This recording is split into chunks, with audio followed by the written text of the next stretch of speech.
오늘 우리에게 주신 하나님의 말씀 마태복음 24장 23절과 24절 말씀 우리 같이 읽어보겠습니다. 마태복음 24장 23절과 24절의 말씀입니다. 우리 다 같이 읽습니다. 그때 사람이 너희에게 말하되 보라 그리스도가 여기 있다 혹은 저기 있다 하여도 믿지 말라.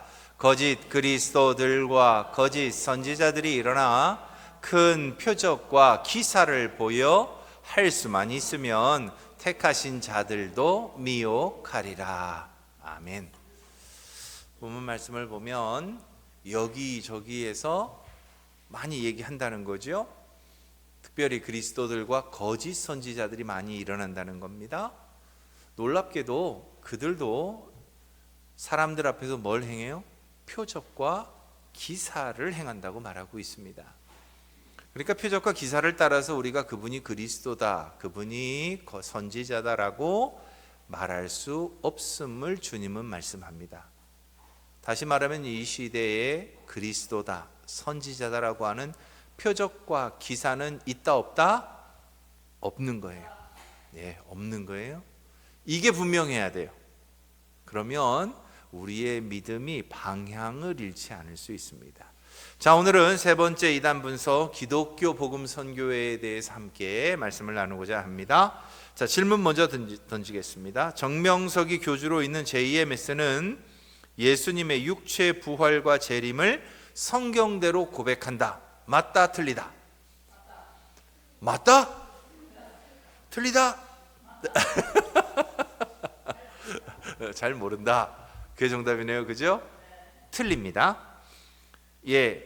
좀 이따 설명드리겠습니다만, JMS는 예수님의 영이 정명석에게 재림했다고 주장합니다. 다시 말하면 그 이전 2000년 전에 예수님께서 이 땅에 사람의 몸을 입고 오셔서 행하신 모든 것들이 다 불완전하다라고 말합니다. 그래서 다시 예수의 영이 누구에게? 이 시대에 자기에게 임했다는 거예요. 그 불완전한 것을 어떻게 하시기 위해서? 완성시키기 위해서. 그래서 그들은 성경이 말하고 있는 예수님의 육체 부활과 재림을 성경대로 절대 고백하지 않습니다. 왜요? 영으로 예수가 누구에게? 정명석에게 지금 임했다고 말하고 있기 때문에 그렇습니다. 자, 두 번째 질문입니다. JMS의 3시대론에 따르면 예수님은 지금도 유일한 구원자이시다. 맞다, 틀리다? 아니다. 그렇죠? 자, 3시대론. 어떻게 3시대일까요? 자, 구약시대에는 누구를 통해서 하나님이 구원의 역사를 이루셨어요? 이 사람들의 논리에 따르면 모세입니다. 왜냐하면 애굽 땅에서 이스라엘 백성들을 끌고 나오는 구원의 역사를 이루었으니까. 구약시대에 누구를 쓰셨다? 모세를 들어 쓰셨다. 신약시대는 그럼 누구를 들어 쓰셨다? 당연히 예수님을 들어 쓰셨다. 자, 그러면 구약과 신약이 나왔어요. 하나가 더 남아야 되죠. 3시대론이니까. 그렇죠. 지금 시대를 뭐라고 부르냐? 성약시대라고 부릅니다. 구약, 신약, 성약. 그래서 이 성약의 시대에는 누가 구원자다? JMS가 구원자다라고 얘기를 하는 거예요. 그래서 구약에는 모세, 신약에는 예수님, 그리고 지금 시대 성약 시대에는 JMS가 곧 구원자다라고 얘기를 하고 있습니다. 자, 그러므로 구약과 신약에는 각 시대에 맞는 사람들의 목소리를 들었다면 지금 성약 시대에는 반드시 누구의 목소리를 들어야 된다?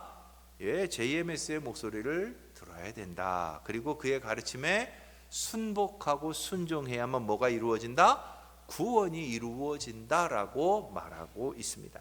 자, 그렇다면 우리 이제 JMS에 대해서 하나하나 구체적으로 살펴보도록 합시다. 자, JMS 뭐의 약자일까요?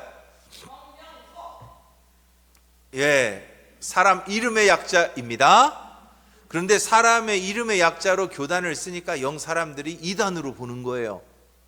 그래서 이걸 교묘하게 비틉니다. 어떻게 비틀어요? 지저스 모닝스타. 와, 끝내주죠. 좋은 말은 다 들어있죠. 예수님 모닝스타 뭐예요? 새벽별이에요. 새벽별과 같은 예수님. 그래서 JMS를 Jesus Morning Star의 약자라고 얘기합니다. 혹은 이것을 좀 더 성경적으로 말해서 Jesus Messiah Savior. 그래서 JMS예요. 구원자이신 예수. 예. 그래서 정명석의 이름을 따서 JMS가 아닙니다. 외부적으로 JMS를 얘기할 땐 뭐라고요? Jesus Morning Star 혹은 Jesus Messiah Savior 이렇게 얘기하는 거예요. 그러니까 Jesus 예수는 구원자이시다. 그것의 약자로 이야기를 합니다. 그래서 이것도 역시 자기 이름하고 영 벗어나질 못하니까 새로운 이름을 만들어요. 그게 뭐예요? 우리가 지금 말하고 있는, 따라서 합니다. 기독교 복음 선교회, 크리스찬 가스펠 미션이에요. 그래서 기독교 복음 선교회라고 하는 명칭으로 씁니다. 왜? JMS 하도 JMS 그러니까 JMS는 다 2단으로 알거든요. 그러니까 이걸 이제 교묘하게 바꾼 거죠. 그래서 기독교 복음 선교, 좋은 말은 다 썼어요. 그죠? 기독교 얼마나 좋아요. 복음 얼마나 좋아요. 선교회 얼마나 좋습니까? 예, 이렇게 자기들을 포장하고 있습니다. 원래 이 JMS는 처음에 어떤 명칭으로 시작했냐? 애천교회라고 하는 교회로 시작했습니다. 그런데 이 애천교회에 대한 이단성이 계속 제시되고 사회적 무리가 생겨나니까 여러 가지 이름으로 바꿉니다. 뭐 세계 청년 대학생 MS 연맹, 정명석 연맹인 거죠. 예, 국제 크리스찬 연합, 동서 크리스찬 선교회 등으로 계속 이름을 바꾸다가 마지막으로 정착한 이름이 뭐예요? 요 기독교 복음 선교회입니다. 간판에다가 JMS라고 절대 안 씁니다. 예, 기독교 복음 선교회라고 되어 있는 곳이 곧 이곳이 JMS구나라고 우리가 분명하게 인식할 수 있으셔야 합니다. 자, 그렇다면 이제 오늘 직접 들어가 봅시다. 교리의 직접적인 모태는 어디서 왔을까요? 예, 이단 연구가인 탁칠 선생에 따르면 이 정명석은 통일교의 원리 강론을 가르치던 강사였다고 말합니다. 쉽게 말하면 통일교에 입문해서 통일교에서 뭘 배워요? 원리 강론을 배워요. 그리고 그것을 직접 가르치던 교사예요. 그래서 이 통일교의 원리 강론을 그대로 자기의 그 종교단체로 끌고 갑니다. 그래서 나온 게 뭐예요? JMS에서 말하고, JMS라고 그러면 이상하니까 기독교 복음 선교에서 내부적으로 사람들을 가르치고 있는 30개론이라고 하는 그들만의 교리 체계를 만듭니다. 이 30개론은 통일교의 원리 강론을 교묘하게 잘 비틀어서 비유와 구조적으로 바꾸어서 우리에게는 아주 신선하게 느껴지게 만듭니다. 이 30개론의 중요 내용은 뭘까요? 이 30개론의 중요 내용을 보면 먼저 30개론의 가장 중요한 핵심은 창조 목적론과 타락론이에요. 우리는 인간의 타락을 어떻게 이해하죠? 성경대로 이해하잖아요. 성경에 보면 하와가 가서 뭘 하죠? 뱀의 유혹에 빠져서 선악을 알게 하는 나무의 실과를 먹습니다. 그래서 그의 눈이 밝아짐으로 그가 하나님과 같이 되고자 했던 그 교만함 때문에 그가 죄를 짓게 되었고, 그리고 자기만 먹었으면 괜찮은데 옆에 있던 아담까지도 강제로 먹여서 같이 타락하게 만드는. 그래서 우리의 어떤 죄, 그러니까 원죄론에 말하면 아담과 하와가 하나님이 금하신 실과를 먹는 불순종으로 인하여 이 땅에 죄가 시작되었다고 말합니다. 그런데 통일교에서는 어떻게 얘기할까요? 아니, 야, 그 과일 하나 먹었다고 뭐 그렇게 인간이 큰 죄를 졌겠니? 그게 아니야. 사실은 이랬던 거야 말하면서 표현하는 게 뭐예요? 하와가 선악을 알게 하는 나무의 실과의 근처에 가서 누구를 만나요? 타락한 천사인 루시퍼를 만납니다. 그래서 루시퍼와 간음을 해요. 그래서 육체적으로 간음을 해서 그가 죄를 짓게 되었고 타락하게 되었다는 거예요. 그럼 아담은요? 아담도 그곳에 끌고 가서 또 다른 천사와 또 성적으로 타락을 하게 되었다고 말합니다. 그것이 곧 원죄론이 되는 거예요. 이것이 원죄론이 되니 이걸 깨끗하게 할 수 있는 방법은 뭐예요? 역순이 필요한 거예요. 그래서 어디서 뭘 갖고 와요? 황국주의 피가름을 그대로 갖고 옵니다.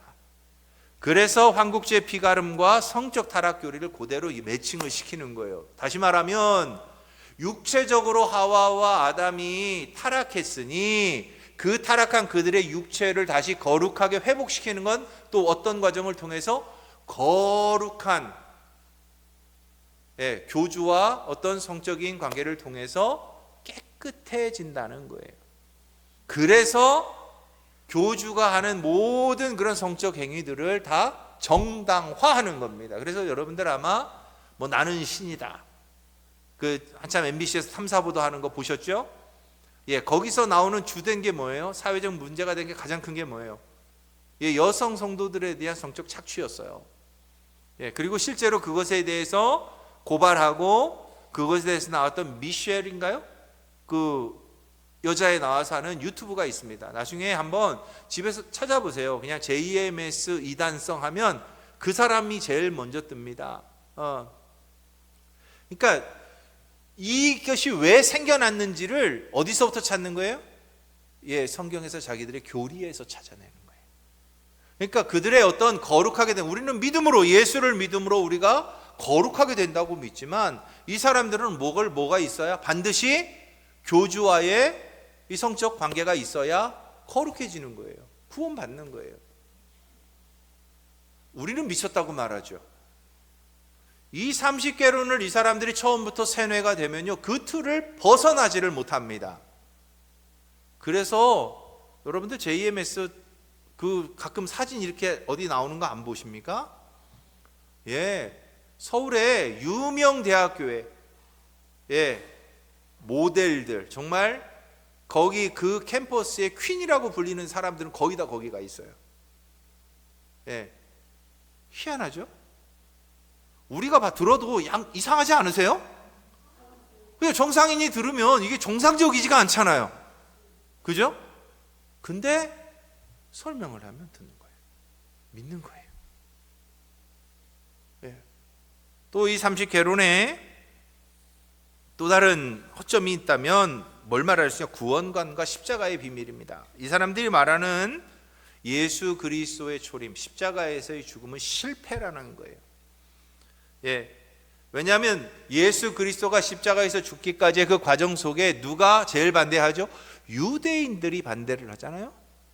제사장들과 유대인들이 불신하고 방해를 했기 때문에 예수가 어쩔 수 없이 십자가에서 죽으셨다. 그래서 예수의 구원의 능력은 사실 불완전했다는 거예요. 그래서 오늘날 재림 구주를 통해서 육적 구원까지 완성해야 된다는 겁니다. 그런데 그 예수의 영이 누구에게?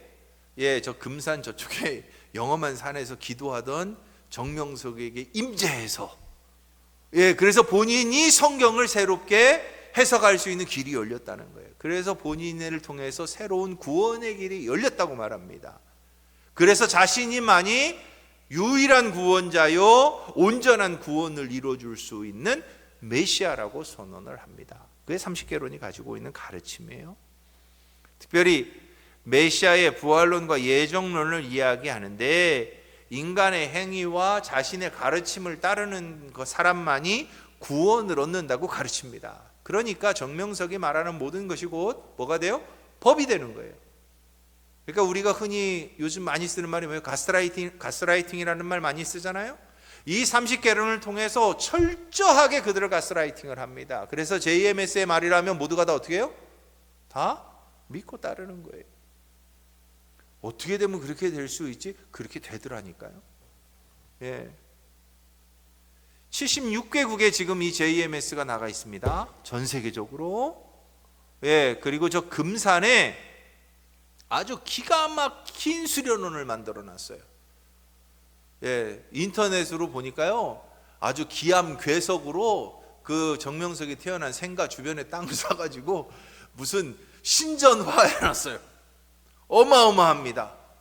예, 바위 돌산을 만들어 놓고, 돌을 가져다가 돌산을 만들어 놓고, 폭포도 만들어 놓고, 호수도 만들어 놓고, 예, 그곳에 뭐 별하별 유락시설을 다 만들어 놨습니다. 그곳에서 철저하게 신천지 이쪽 JMS 사람들을 교육하고 훈련합니다. 그곳에 가면요, 사람들의 눈이 다 이렇게 잠깐 가려지는 것 같아요. 그만큼 화려하고 멋있고, 그곳에서 아주 또 최상의 숙식을 제공하면서 이들을 가르치는 거죠. 그러니 그렇게 빠져드는 거예요. 예. 거기에 마지막 아까 얘기했던 시대를 세 시대로 구분을 합니다. 그래서 구약, 신약, 그리고 자신이 살아가는 이 시대, 성약 시대의 구원자는 오로지 누구다? 자신임을 그는 말합니다. 그래서 자신을 믿고 자신의 말에 순종하고 자신의 가르침대로 살아야 그들에게 뭐가 주어져요? 구원이 주어진다고 말하고 있습니다. 이것이 이제 삼식개론이 갖고 있는 아주 다양한 이 구원관, 뭐 축복관, 여러 가지 것들을 이렇게 그는 요약을 했는데, 그것이 어디서 나왔다? 통일교의 원리 강론을 약간씩 바꿔놓은 거예요. 그래서 그 가르침으로 그가 지금 이 시대 사람들에게 헛된 믿음을 가르치고 있습니다. 특별히 정명석은 구체적으로 자기를 메시아라고 말하지 않습니다. 오히려 다른 호칭을 쓰죠. 뭐라고 쓸까요? 선생님이라는 명칭을 씁니다. 예, 메시아라고 그러면 모든 사람들이 다 뭐라 그래요? 이단이라고 다 손가락질 하잖아요. 그러니까 공식적으로는 자기를 메시아라고 말하지 않습니다. 뭐라고 불러요? 선생님이라고 부르는 거예요. 그래서 실제로 그들의 홈페이지에 들어가면 선생님의 가르침입니다. 예, 구원자의 가르침이 아니에요. 그냥 선생님의 가르침이에요. 그러니까 겉으로 봐서는 이단성이 전혀 없는 것처럼 보이는 거예요. 예, 그냥 선생님이 가르친다는데 누가 뭐라고 하겠어요? 할 말 없잖아요. 예, 학교에서도 선생님이 가르치는데 똑같은 거예요. 그러나 그 선생님은 지금 이 시대의 곧 유일한 메시아임을 본인은 그 30개의 강론을 통해서 가르칩니다. 그러니 선생이 말하지만 듣는 사람들은 누가 들어? 뭘로 들어요? 메시아 구원자의 말로 듣는 거예요. 예. 자 그렇다면 이제 이 JMS가 가지고 있는 핵심적인 것들을 한 번쯤 우리가 생각해 봅시다. 자, 먼저 시대별 구원자라고 하는 JMS의 교리에 대해서 우리가 한 번쯤 잘 생각해 보시죠. JMS는 시대를 구약시대, 신약시대, 성약시대로 말합니다. 우리 기독교 안에서도 특별히 침례교회 안에는 이 시대론을 말하는 사람들이 있습니다. 세대주의자라고 우리는 말을 하는데, 그 세대주의자들이 가장 많이 쓰는 구분법이 6000년 왕국설이에요. 그러니까 쉽게 말하면 2000년, 이 2000년이 누구냐? 구약시대. 그러니까 아브라함서부터 시작해서 2000년, 그리고 예수님이 아니야, 그 이전, 아브라함 이전이 2000년, 그 다음에 하나님께서 아브라함을 부르시고 나서 2000년, 그리고 예수님이 이 땅에 오신 이후 2000년 뒤가 되면 온 세상이 멸망한다는 거예요. 그래서 세기말 2000년에 그 세대론자들이 얘기했던 주장이 뭐였어요? 예, 서기 2000년이 되면 누가 오세요? 예, 재림주가 오시는 거예요. 그래서 한 세대가 다 끝나서 2000년 뒤에는 이제 영원한 천국이 열린다. 그래서 이 세대주의론자들도 이전부터 2000년을 해서 이 시대를 나누기도 했습니다. 그런데 이것을 정명석은 그렇게 구분하지 않고 그냥 구약 전체, 성경에 나와 있는 구약 시대 전체를 모세를 중심으로 해서 구원의 역사로, 신약 시대는 예수님을 통한 구원의 역사로, 그러나 이 모든 구원의 역사는 다 불완전해서 하나님께서 새로운 구원자를 허락하셨는데 그 재림의 영, 예수의 영이 지금 이 시대에 자기에게 임해서 성약 시대에 거룩한 약속이 이루어지는 이 시대를 만들고 있다. 그래서 이 성약 시대에 예수의 영이 임한 이 선생님의 가르침을 잘 듣고 따르면 어디로? 구원을 받고, 그 가르침을 제대로 순종하지 않으면 구원을 받지 못한다라고 말합니다. 자, 그러나 우리가 알고 있는 성경의 이야기는 뭐라고 이야기하죠? 예수 외에는 우리에게 또 다른 구원의 길이 있다 없다? 없다. 예수 그리스도의 십자가에서의 죽음은 완전한 제사였다라고 말합니다. 성경은 또 다른 제사가 필요하다고 말하지 않습니다. 또 다른 구원자가 필요하다고도 말하지 않습니다. 또 다시 오시는 주님, 재림하시는 예수님은 어떤 모습으로 오시죠? 몰라요? 자, 마태복음 24장 30절을 한번 찾아보십시오. 자, 신약성경 마태복음 24장 30절 찾으셨습니까? 자, 큰 소리로 한번 같이 읽어봅니다. 시작.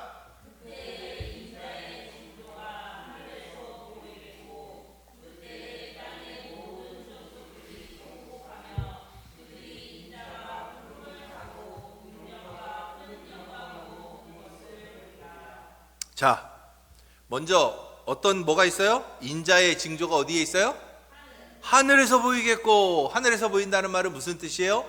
이 땅에 사는 모든 사람들이 다 뭘 본다? 인자의 징조를 볼 수 있게 된다는 거예요.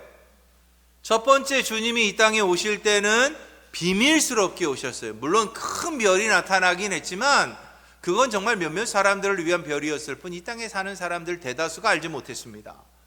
그러나 다시 오시는 주님에 대해서는 하늘에 그 징조가 보인다는 거예요. 그래서 이 땅에 사는 모든 사람들이 어떻게 된다? 그것을 본다는 겁니다.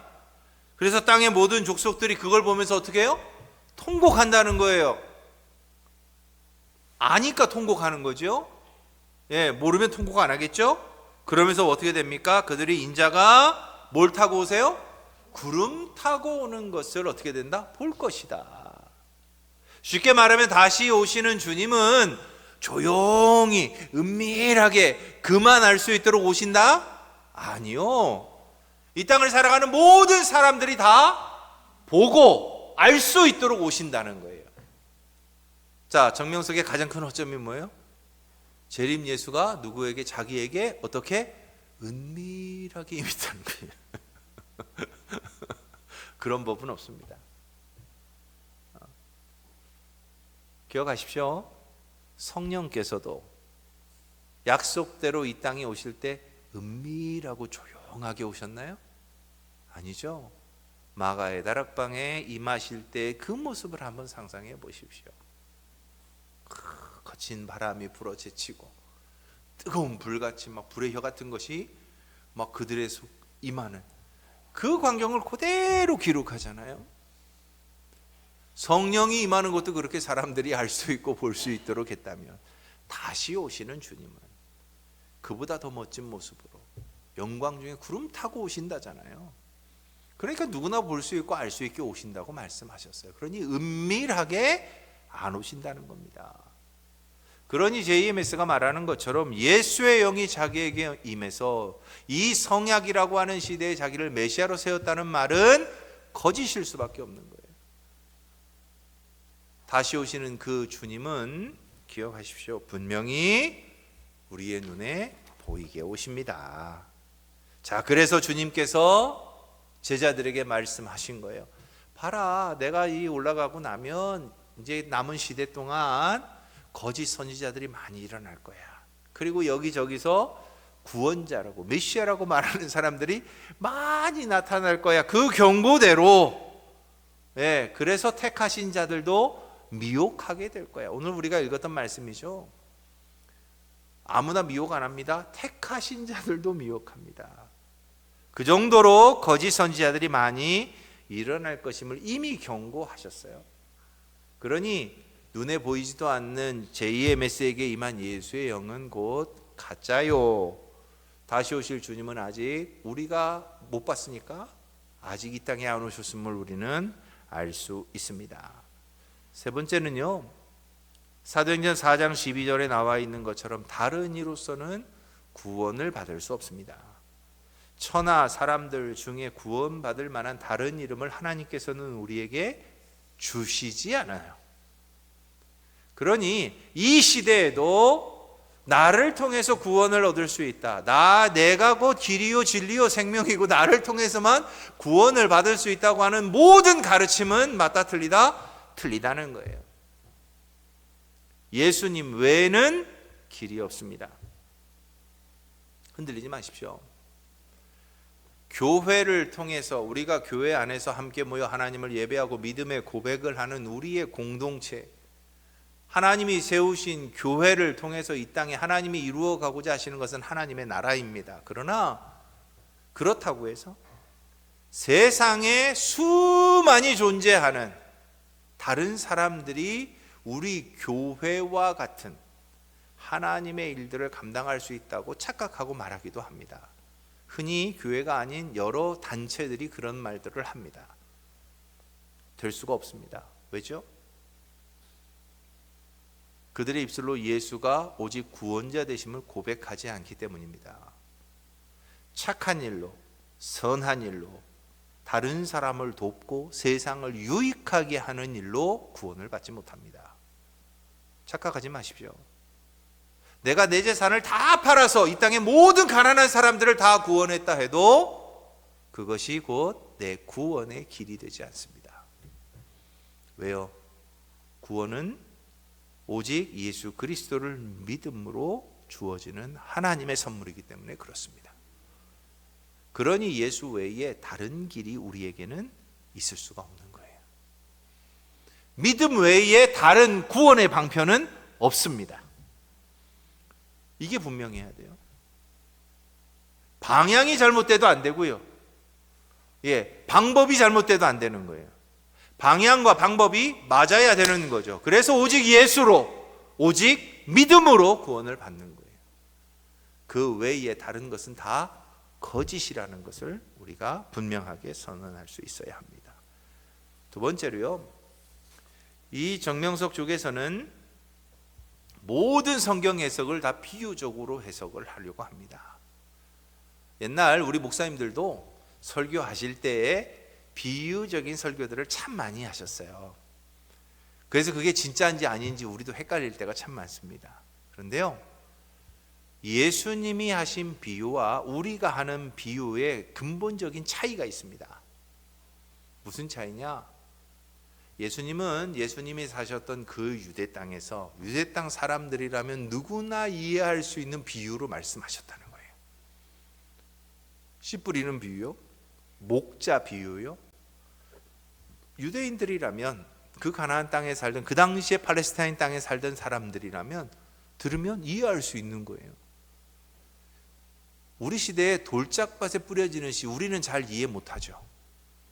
왜? 우리는 트랙터가 이미 다 만들어 놨고 논 다 만들어 놨는데 우리가 무슨 돌짝밭을 경험해요. 그런데 그 시대 사람들은 경험한 거예요. 길가와 같은 땅, 우리는 사실 길가와 같은 땅, 농사 짓는 땅, 이런 걸 잘 우리는 상상을 못 합니다. 그런데 팔레스타인은 그게 가능한 거예요. 왜요? 그냥 널려 있는 게 가는 게 길이니까. 사람이 많이 밟아서 딱딱해진 땅 있을 수 있는 거죠. 가시덤불, 엉컨퀴 이런 것들 우리도 흔히 우리가 농사를 지으면서도 우리도 잘 모르는 것들이 그때 당시 그 사람들에게는 충분히 이해되는 말들이었던 거예요. 그래서 예수님은 그들이 이해할 수 있도록 비유를 말씀하신 거죠. 그러나 그 비유에 대한 풀이는 반드시 예수님은 하셨어요. 무엇에 관련된 것인지, 어떤 것인지. 근데 우리는 성경의 비유를 또 한 번 또 다른 비유로 하는 거예요. 그러니 사실은 더 어렵게 느껴질 수밖에 없습니다. 그래서 성경은요, 비유 풀이가 아니에요. 착각하지 마세요. 성경을 비유로 풀이하는 순간부터 우리는 오류에 빠질 확률이 99.9%입니다. 성경이 가지고 있는 원뜻은 사라지고 그 비유를 통해서 뭘 하려고 그래요? 내가 원하고자 하는 것을 이루려고 할 때가 너무 많은 거예요. 그러니까 비유가 틀리다는 게 아니라 비유는 올바른 성경의 해석 방법이 될 수 없다라는 거예요. 그런데 JMS 쪽에서는 거의 모든 비유를 다, 말씀을 다 비유로 해석합니다. 그래서 선악과를 그대로의 과일이 아니라 아까 말씀드린 것처럼 성적인 타락으로 비유를 해버리는 거예요. 그러면 그 성적인 타락이 되어버리니까 그 다음에 이루어지는 모든 해석들이 다 잘못된 해석들이 나오는 거죠.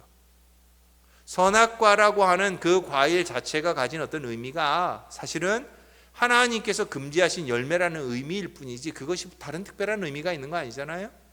그래서 하나님의 말씀에 순종하는지 그렇지 않은지를 보려고 했던 것이지, 선악을 알게 하는 나무의 실과 자체가 이게 죄악을 잉태하는 어떤 씨앗이나 문제가 되지는 않는다는 거예요.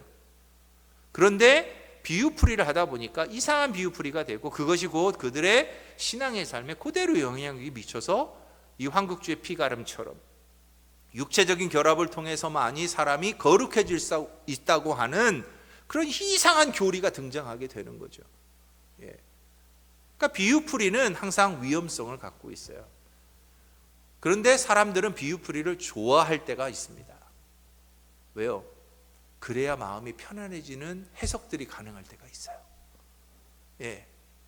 심령이 가난한 자는, 실제로 심령이 가난하다는 의미 성경적으로 살펴보면요, 정말 자신의 죄를 놓고 통회하는 사람이 심령이 가난한 사람입니다. 그러니까 내가 정말 어렵고 힘든 상황이 있어야 심령이 가난한 게 아니고 나 자신이 하나님의 거룩함을 알고 하나님의 뜻을 알고 하나님의 인도하심을 깨닫고 있지만 그대로 살지 못하는 것이 너무너무 안타까워서 그걸 가지고 괴로워하고 고통스러워하는 사람이 심령이 가난한 자예요. 그가 천국이 저희 것인 거죠. 가난하게 살고 힘들게 살아서 천국이 우리 건 아닌 거예요. 근데 비유풀이를 하면 그렇게 할 수 있다는 거예요. 가난한 사람들은 천국을 소유하게 됩니다. 그러니 여러분, 부자보다 가난하게 사셔도 괜찮습니다. 위로가 되잖아요. 그런데 해석은 맞아요, 틀려요? 틀린 거예요. 그래서 비유풀이의 성경은 항상 위험성을 간직하고 있어서 우리가 들을 때도 할 때도 조심할 수밖에 없는데 여기는 그렇게 한다는 거예요. 자, 세 번째, 십자가 대속의 실패를 주장합니다. 예수님의 십자가는 불완전한 차선책이었다는 거예요. 쉽게 말하면 예수님이 초림하셨을 때 이 땅에 예수님께서는 지상 왕국 하나님의 나라를 건설하고 싶으셨다는 거예요. 다시 말하면 모든 이스라엘 백성들, 유대인들을 다 모아서 지상 왕국을 건설하셨어야 한다는 거죠. 그런데 누가 반대했어요? 그 왕국의 백성들이 예수님을 싫어했다는 거예요. 그래서 지상 왕국은 세우지 못하고 뭐만 이루었어요? 영적인 구원만 이루고 돌아가셨다는 거예요. 이제 뭐가 남았어요? 육체가 남았잖아요. 그래서 이 육체적인 완벽한 구원은 누가 이루어야 된다? 재림주인 자기가 이룬다는 거예요. 그래서 그 구원의 흐름의 끝에서 뭐가 이루어지는 거예요? 예, 성적인 타락과 성적인 회복이 자신을 통해서 이루어진다고 주장을 하는 겁니다. 그러니 이 반쪽짜리 가르침을 진리라고 믿는 사람들이 참 어리석다고 말할 수 있지만 이 속에 들어가면 아주 친절하고요, 아주 친밀하고요, 정말 그 관계를 끊을 수 없을 정도로 아주 그 사람을 온전히 매혹시킨 다음에 이 가르침을 하는 거예요. 더군다나 한꺼번에 다 하면 도망갈까 봐 차곡차곡 수용할 만하도록 시간을 갖고 합니다. 그러니 한번 여기에 발을 디디는 순간 어떻게 되는 거예요? 헤어나올 수가 없는 거예요. 그래서 우리가 우리의 자녀들, 특히 다음에 자라나고 있는 우리 다음 세대들 철저하게 신앙교육 시키셔야 됩니다. 예. 이 JMS 쪽의 아이들이요, 어디서 가장 많이 포섭되는지 아세요? 학교에서 포섭돼요. 학교에서, 대학교에서. 딱 입학하면요, 아주 예쁜 누나들, 아주 잘생긴 남자들 와가지고 우리 동아리 가자 그런다고요. 근데 동아리 이름을 들어보면 구분이 잘 안 되는 거예요. 뭐 댄스 동아리, 모델 동아리, 혹은 뭐 여러 가지 기독교 단체처럼 포장을 해서 그들을 유혹합니다. 그들이 그곳에 들어가는 순간부터 이제 차곡차곡 교육을 시키는 거죠. 예, 그렇게 해서 철저한 맹신도들을 만듭니다. 그래서 우리는 적어도 우리의 자녀들이 이런 이단에 빠지지 않도록 어려서부터 예수 그리스도가 우리의 유일한 구원자시요 믿음이 우리를 구원한다고 하는 사실을 분명하게 가르칠 수 있어야 합니다. 자, 이 JMS에 대한 그 윤리적인 문제들, 사회적인 문제들은요, 이미 TV에서도 계속해서 다뤄왔습니다. 얼마 전에 정명석 씨 나온 거 아시죠? 출소한 거 아시죠? 예. 그런데 출소한 이후에 또 똑같은 지금 상황들이 계속 만들어지고 있습니다. 예, 우리가 좀 더 경계해야 되고요. 우리의 자녀들을 조금 더 잘 살펴봐야 합니다. 특별히 이 JMS가 이제 2026년 새로운 시대에 그들이 주로 캠퍼스 안에서 문화 및 스포츠 활동들을 많이 하고 있습니다. 그래서 혹시 우리의 자녀들이 어떤 동아리나 운동이나 음악이나 아니면 K-팝, K-문화 뭐 여러 가지 다양한 동아리들의 초대를 받거나 갈 때에는 한 번쯤 부모로서 우리들은 잘 점검해 주실 필요가 있습니다. 그러면 이게 대학생들만 있느냐? 그렇지 않습니다. 예, 초등학생들 때부터 이미 아이들을 그렇게 유혹해 가는 데가 굉장히 많습니다. 그래서 우리의 자녀들을 적어도 우리 교회가 아닌 다른 곳에 보낼 때는 반드시 확인하시고 점검하시고 참여할 수 있도록 해주시는 것이 중요합니다.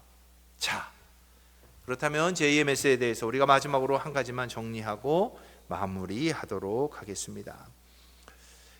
이 JMS 안에서는 특별히 지도자의 도덕성이 가장 큰 문제입니다.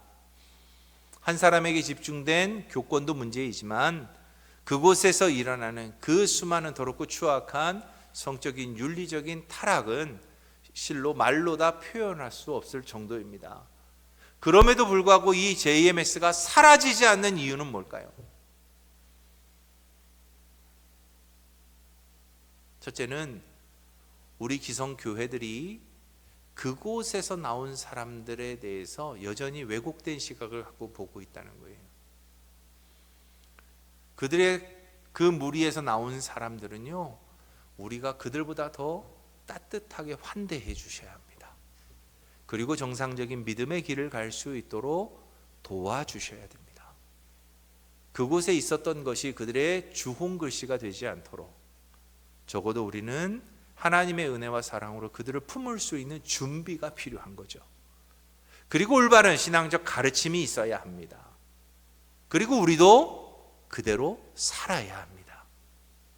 중요한 것은요, 잘못된 길을 가는 사람들일수록 가르침에 철저하게 순종하며 산다는 거예요.